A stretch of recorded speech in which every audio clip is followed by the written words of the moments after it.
Donc dans ton parcours, rappelle-moi le nom du Vintage Rock Tour. le Vintage Rock Tour. Tu as inscrit la Charente. Vraiment la référence c'est Fred Rolling et les trois. Pas que, parce que ça par exemple, c'est les eaux claires la référence. Ok. Parce que ça, si tu veux, le Vintage Rock Tour, c'est en gros retracer l'histoire de l'escalade depuis l'avènement de l'escalade en libre. L'escalade en libre, c'est en gros aller du sol au sommet ou d'un point A à un point B en s'aidant que des moyens naturels. La corde est là au cas où si on tombe. Et ça dans le temps tu le situes dans les années. En gros, le livre il est apparu entre 70 et 80 quoi. Ok. Enfin, on va dire dans les années 70 ça a d'années. commencé à germer. Si tu veux, en fait avant les mecs ils mettaient des pitons, des trucs un peu moins gros que ça, tu vois, des trucs, et le but c'était d'aller en haut mais par tous les moyens possibles quoi. Ouais. Et après ils se sont dit bah tiens, si on s'aidait juste de la roche et la corde et ça a fait un jeu quoi au final. Parce que tu vois, au final là t'as Crépinette, un des premiers Vita de France que je viens d'aller voir. Ouais. Et normalement tu vas pas le voir comme je suis allé là, c'est parce que j'étais tout seul. Mais si normalement tu pars du bas et quelqu'un t'assure et tu essayes d'aller en haut quoi.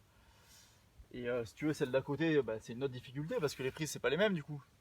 Et celle d'à côté c'est une autre difficulté parce que les prises c'est pas les mêmes, etc. Donc ça, ce sens de l'escalade libre, il est apparu dans les années, aux alentours des années 70.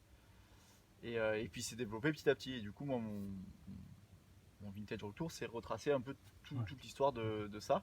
Et les eaux claires, ça en fait partie parce que du coup, il y a eu, ça c'est un des premiers 8A de France. Puis après, il y a eu quand même le premier 9A de France avec Hugues de Fred Rolling. Donc tu as déjà fait la news là-dessus. Ouais. Hein. Et ensuite, donc il est censé y avoir ce que j'ai fait la dernière fois dans la grotte là. Ouais. C'est censé être le premier 9B du monde. Ouais. La Charente, il faut le dire, c'est pas la destination touristique pour les vacances d'escalade. Ouais. Mais du coup, moi, ça m'intriguait aussi de savoir qu'il y a une partie d'histoire qui s'est écrite ici. Et je me disais, mais qu'est-ce que je vais trouver quoi, enfin, comment ça va être et tout. Et donc il y a eu ces